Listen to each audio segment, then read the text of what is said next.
What's going on, people? You probably know, if you've watched my channel for a while, I am not a fan of Forge World. I don't think it has any place really in 40k. I think it's more for house rules, or I think of it as house rules, or for funsies. But some of the models are cool, I'll give you that. And I guess if you bought them, you want to be able to play with them, so that makes sense. But usually the models that make their way into 40k aren't always the ones that look best, but the ones that have the best rules, or they're undercosted, so on and so forth. And it always seems like it slips through a little bit better than the GW main product line. But that being said, I picked up Goliath Weapons 1 and Goliath Weapons 2 for a total of like $50. I get to put cool little guns on my Goliaths, and probably not worth it at all. But I drove across town to pick up an army, and the store actually had them in stock. So I guess they were ordering some Forge World and probably marked it up $1 or $2, I don't know. And since I drove all the way across town, took me like an hour to get there, I felt like I should reward myself, and I bought them. So here I am moving along. I've been building my little Goliaths. This guy's got a chain sword and a flamer. It is cool. I always liked in Necromunda being able to give your guys all the different weapons. This guy's got a bolt pistol and a little club. Club, club, club, club. So for this, totally not worth it, because I probably have all these weapons. I could have made all these weapons. I could have kit bashed all these weapons. And I actually haven't played Necromunda yet, so I don't know which ones I will acquire during the campaign. Now that I'm building these guys, when I'm looking for items and whatnot, I will just have to look like towards building my pre-built models, whereas originally I was going to leave some unbuilt, and then as I found different things, I would convert and build them for that specific guy in the gang. And I'm going to be running a narrative campaign, so I don't actually care if those loadouts are good or bad, but it does kind of direct me in how I'm going to like search for equipment to load out my gang. The plus side of this is I have 40 Goliaths, so I have 4 boxes. So I'm going to have 2 built as is from the box, and then the 2 different Forge World weapon kits. So that'll give me 20 of the same. Basically 10 with weapon set 1, 10 with weapon set 2, 10 just like the box, and then 10 also like the box that I'll mark underneath the base. And those will be the ones up for, I guess, dibs on chopping off like an axe or a pistol and replacing it with a different weapon. So I'll have the full 30 the way they're built and displayed like as the product line, and then 10 that I can mess around with. Whether or not I mess around with them that much, we'll see. Having 40 Goliaths is probably 30 more than you really need, but you know, whatever. It's a narrative campaign. So after I do this, so currently I am working, so that was kind of a interesting thing, or maybe not interesting, but a kind of roundabout way of talking about what I'm doing right now.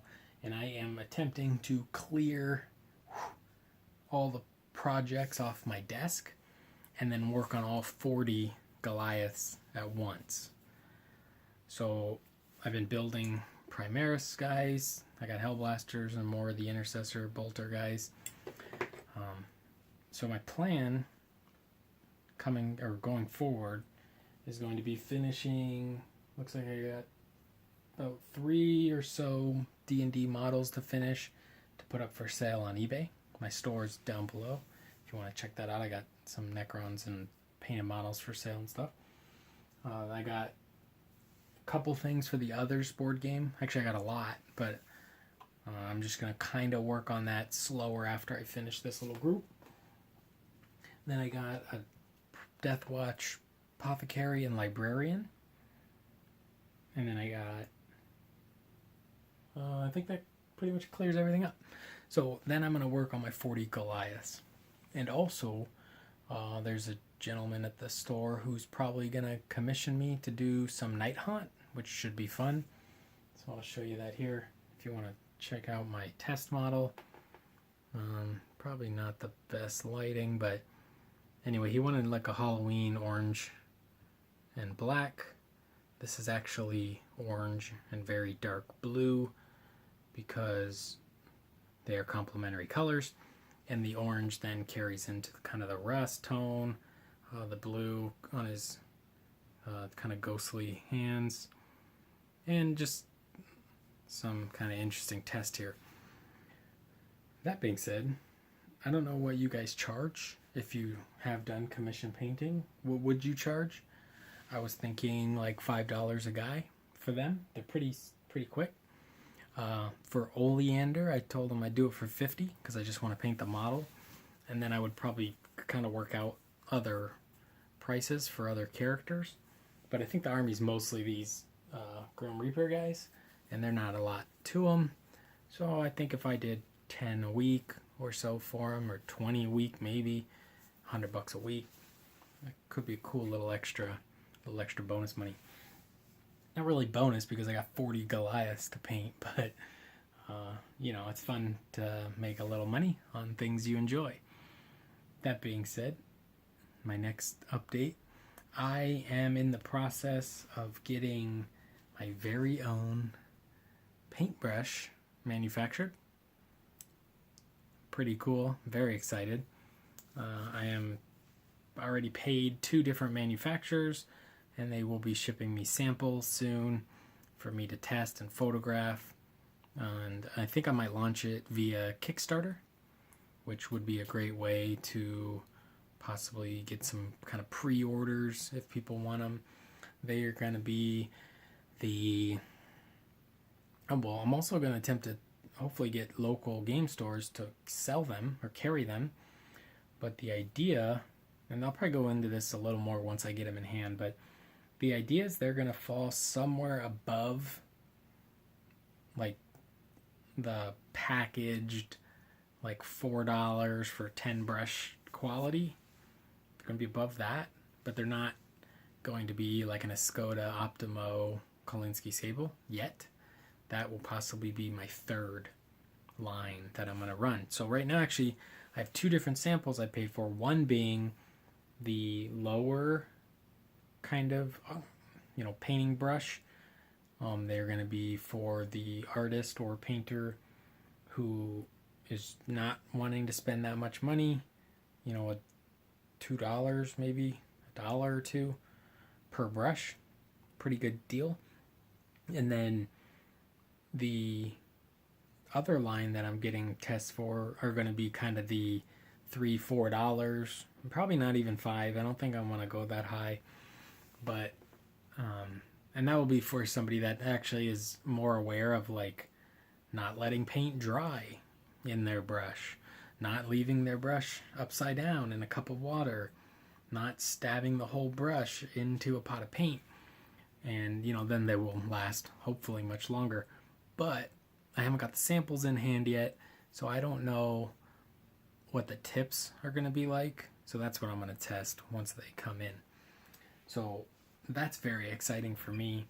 It's going to be either very, very cool and a nice piece of the puzzle to work for myself full time, which is what I'm working towards, or it's going to be a giant financial mistake and I'm going to be the proud owner of like 20,000 paintbrushes, and then I guess I don't have to buy any more paintbrushes for the rest of my life, and my nephews, they'll inherit about 10,000 paintbrushes when I pass away. So either way, I'm doing it, right? Unless I get the samples and they're just really bad, then it's back to the drawing board, because even though the idea of like selling stuff and making money is cool, I actually care more about painting and art and basically anything art related more than just about anything. So I do want to make sure the brush has a quality point.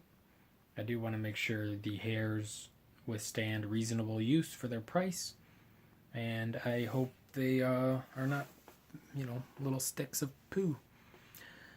So after all that, basically I'm up till 3 in the morning every night talking to Chinese manufacturers and manufacturers around the world. Probably going to go through China. They make pretty much every paintbrush besides my current favorite, which is Escoda, which are handmade in Spain. Maybe if I'm going to do a Kolinsky one, maybe I can contact them and maybe they'll do a private label brush for me, which would be pretty cool. But for now, for the lower end, beginner, medium, intermediate level, China manufacturers the way to go. Every paintbrush you've probably ever seen is made in China, and I'm pretty sure Winsor Newton's made in China too. So it's not. Don't get it in your head that like because it's made in China, it's cheap and crappy. It definitely is going to probably vary a lot on manufacturer and just the materials you choose when designing your brush, your size, your ferrule, your is it brass, aluminum, whatever, your wood handles, aluminum, plastic, a lot of things go into that. So the hair type, very cool. So I've been doing that a lot. My brain has been melting. So that's why I'm trying to clear my desk and get down to more of just one project. That way I can restart the wet palette again with colors just for the 40 Goliaths. Right now it's really nice and fun that it has like all these different colors for all these D&D miniatures, and I'm mixing skin tones and I'm having a great time.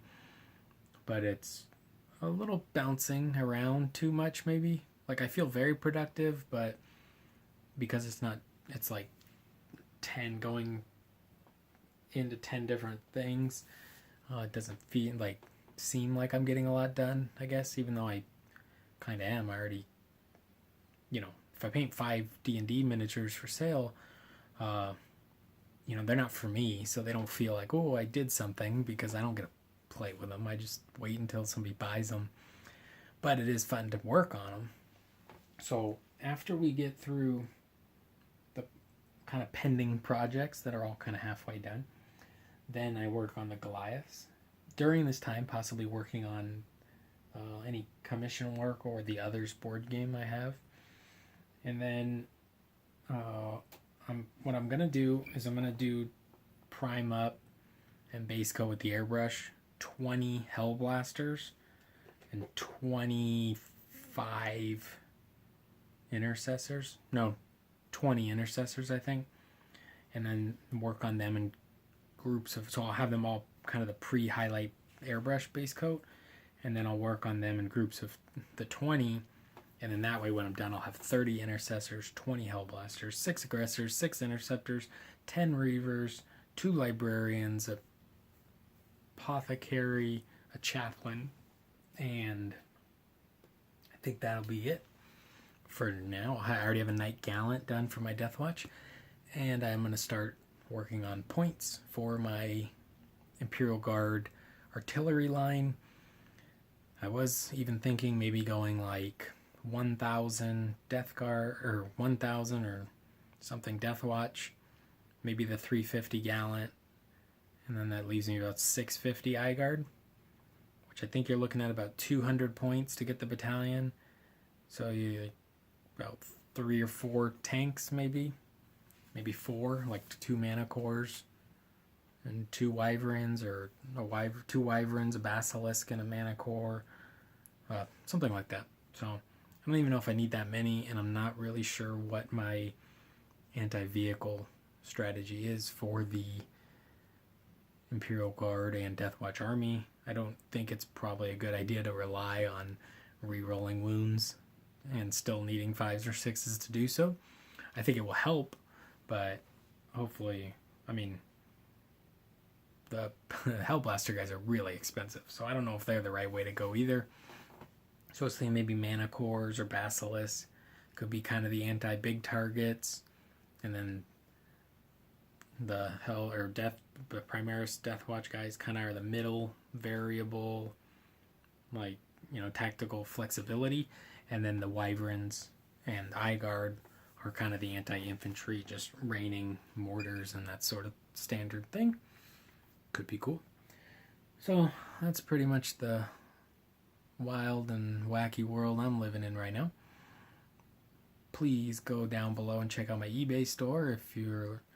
I usually don't do a lot of international shipping. If you think I should start, I guess message me. I know they got the shipping program, but I don't like filling out the extra form every time I do it. It takes up a lot more time, and when you're selling quite a bit of stuff, it adds up pretty quick. So it's not like you want. I don't know, right? It's not like the worst time ever, but adding the time it takes to fill out the custom forms and stuff for international shipping is a little bit of a pain. So maybe if the eBay global shipping allows it, and I don't have to fill out that form, then maybe I'll start doing that.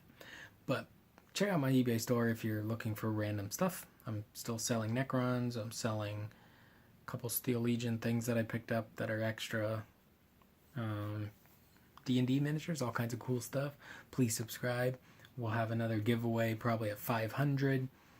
Julian, if you are watching, I think I will have your item in the mail on Wednesday, and it will go off to the Deutschland of Germany. So I hope Deutschland's not offensive, but I don't sprechen Sie Deutsch, so I don't know.